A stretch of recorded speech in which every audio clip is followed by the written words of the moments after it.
Ribuan bongkahan batubara mencemari pantai Penaga Pasi, Kabupaten Aceh Barat. Batubara ini diduga tumpah saat dimuat ke kapal tongkang. Akibatnya selain merusak biota laut, hasil tangkapan nelayan kini jadi berkurang. Warga berinisiatif untuk memungut satu persatu batubara yang berceceran di pinggir pantai. Ribuan bongkahan batu bara yang mencemari pantai Melabuh satu persatu dikumpulkan oleh warga desa Penaga Pasi, Kecamatan Merebo, Kabupaten Aceh Barat.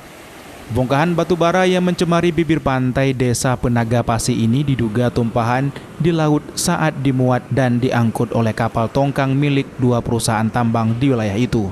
Sudah 3 hari tumpahan batu bara mencemari pantai di 3 desa, yakni Desa Penaga Raya, Penaga Pasi, dan Desa Penaga Cut Ujung.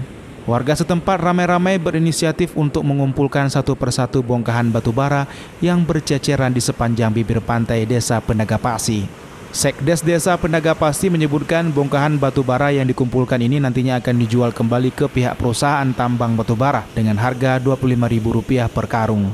Akibat adanya bongkahan batu bara di bibir pantai, selain merusak biota laut, bahkan hasil tangkapan nelayan kini jadi berkurang, serta wisata di pantai pun kini mulai sepi pengunjung. Kasar batu bara siapa punya kami belum tahu. Jadi ini dihandle sama orang MIPA. Ini gimana dikumpulkan, dibeli atau gimana nih Pak?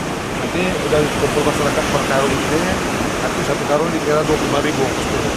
Dibayar. Tapi biasanya kan kalau kita tengok dari pelabuhan mungkin waktu dimuat ataukah ada pantainya miring, kita nggak tahu. Karena kami tahu tiba-tiba di pantai kami udah batu bara. Dulu kalau kami di sini masyarakat pesisir nelayan ini kalau untuk cari ikan makan cukup dengan jaring 5 meter kami udah bisa dapat ikan. Tapi kalau sekarang ini entah karena pencemaran kita nggak tahu juga ya. Untuk cari ikan di pinggir udah susah.